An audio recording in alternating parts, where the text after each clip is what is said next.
দর্শক অনেকে জানেন না, দক্ষিণ এশিয়ার মধ্যে সবচেয়ে অনিরাপদ শহর তালিকাত প্রথম স্থানত আছে বাংলাদেশের রাজধানী ঢাকার নাম। হ্যাঁ দর্শক, ঠিক উন্নয়ন।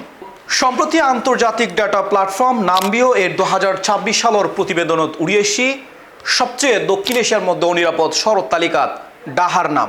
যেই জরিপুত ঢাকার ক্রাইম ইন্ডেক্সর সূচক আছিল দি 62.2, আর তার বিপরীতে নিরাপত্তার সূচক আছিল দি 37.8%।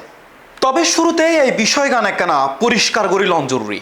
নাম্বিও এর সূচক সরকারি পুলিশ কিংবা আদালতর অপরাধ হন পরিসংখ্যান নয়, ইয়েন বিশ্বের বিভিন্ন শহরের বাসিন্দা ও দর্শনার্থী অলর জরিপ ভিত্তিক অভিজ্ঞতা ও নিরাপত্তা সম্পর্কিত ধারণাতুন তৈরি করয়।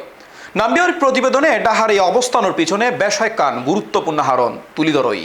এর মধ্যে সবচেয়ে বেশি উদ্বেগের বিষয় হিসেবে উড়িয়েছি দুর্নীতি ও ঘুষুর উচ্চমাত্রা, এছাড়া ছিনতাই ও ডাকাতির আশঙ্কা।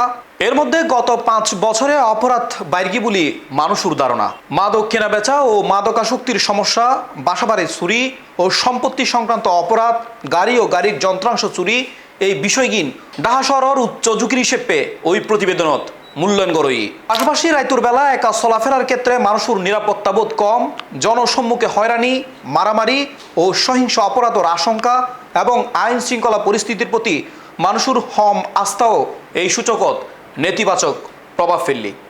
ইন্দি বাস্তব অভিজ্ঞতাতেও দেখা যায় রাজধানীর কিছু এলাকাত নিরাপত্তার সংখ্যায় বহুত মানুষ সন্ধ্যার পর গড়তুনার অপ্রয়োজনীয়ভাবে বাইর নয়। ইন্দির রাজধানীর আইন শৃঙ্খলা পরিস্থিতি আরও উন্নত করিবেলাই উদ্যোগ লই সরকার। স্বরাষ্ট্র মন্ত্রণালয়ের তত্ত্বাবধানে ঢাকার গুরুত্বপূর্ণ প্রবেশপথ ও মর্গিনুত অত্যাধুনিক সিসিটিভি ক্যামেরা স্থাপনের হাস শুরু করই। ঢাকা মেট্রোপলিটন পুলিশ জানাই এই প্রযুক্তির মাধ্যমে অপরাধী অলরে দ্রুত শনাক্তকরণ, নজরদারি জোরদারকরণ এবং অপরাধ নিয়ন্ত্রণে আরও কার্যকর ভূমিকা রাখন সম্ভব হইব। বিশেষজ্ঞদের মতে প্রযুক্তির পাশাপাশি দুর্নীতির নিয়ন্ত্রণ, আইনের কঠোর প্রয়োগ, পরিকল্পিত নগর ব্যবস্থাপনা ও জনসচেতনতা বাড়ানো যাইলে ঢাকার নিরাপত্তা পরিস্থিতির উন্নতিতে ইতিবাচক পরিবর্তন আনা সম্ভব। News desk, C plus TV, Chittagong.